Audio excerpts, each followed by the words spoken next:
وهي كده بتتقدم كده قطعة عليها واحدة فراولة وصوص كراميل. والكيكة مش محتاجة أي حاجة بصراحة، تحفة زي ما انتوا شايفين كده. أقول لكم ألف هنا وشفا، واستنوني في الفيديو اللي جاي. مع ألف سلامة.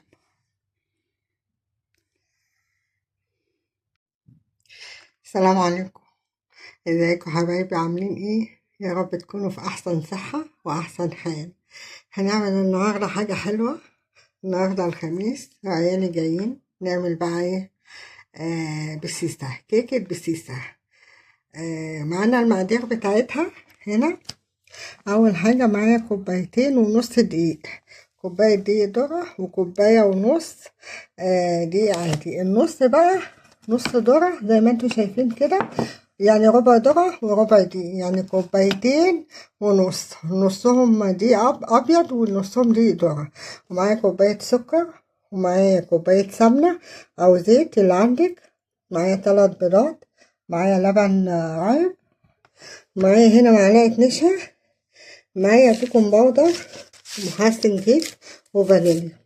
هنبدأ أول حاجة بإيه؟ بالبيض زي ما انتوا شايفين كده. هنحط عليه ايه؟ الفانيليا. نحط بقى الفانيليا على البيض، وبعد كده هنحط اللبن الرايب. طبعا اللبن الرايب في الكيكة والبسيسة بيبقى تحفة. هنحط كوباية السمنة. السمنة برضو بتخلي ريحتها تحفة وطعمها حلو طبعا. وبعد كده هنحط السكر. دي المكونات بقى اللي احنا هنضربها في الخلاط. هنخلي بقى المكونات دي نرجع كده. ضربت المكونات كلها في بعض، وعندي هنا بولة بنزل عليها كده بالخليط. ما شاء الله، ربنا يحسن ما بين ايدينا. اسهل بسيسة بسيسة، اسهل بسيسة او خف بسيسة. هننزل بقى بالدقيق. ادي كوباية الدقيق العادية، وادي كوباية دقيق الذرة. المقادير يا جماعة بالظبط. وادي نص كوباية الدقيق التانية. وهنحط البيكنج باودر، وهنحط معلقة النشا. النشا برضو بتخليها متماسكة وهشة وحلوة كده. وهنحط بقى نص كيس محسن كيك شيف كيك. ومن عندنا بقى سمسم، قيمة غذائية وتحفة ويديها طعم حلو. نقلب كل المكونات بمضرب في اتجاه واحد. مش هفضل اضرب في اتجاه ده شوية وده شوية، لا، اتجاه واحد. والمقادير مظبوطة جدا، يعني اعملي وانت مطمنة. ما شاء الله. والسمسم ده اختياري، بس انا بحب السمسم على حاجات كتير يعني.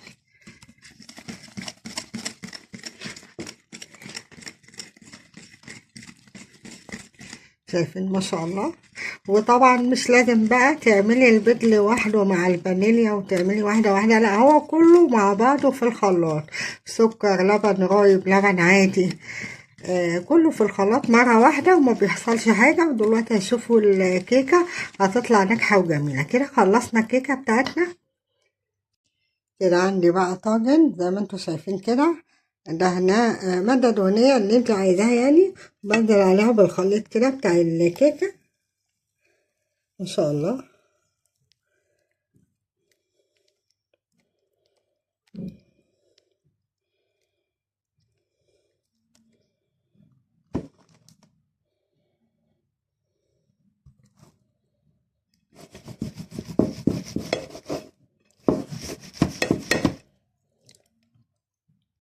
وكده بقى خلصنا الصينية، هزيناها كده عشان خاطر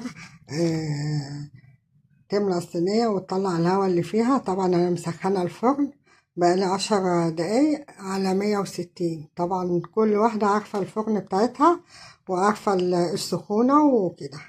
هنروح نحطها في الفرن وتتقدم كده قطعة وعليها صوص كراميل، وواحدة فراولة في النص مخليها تحفة.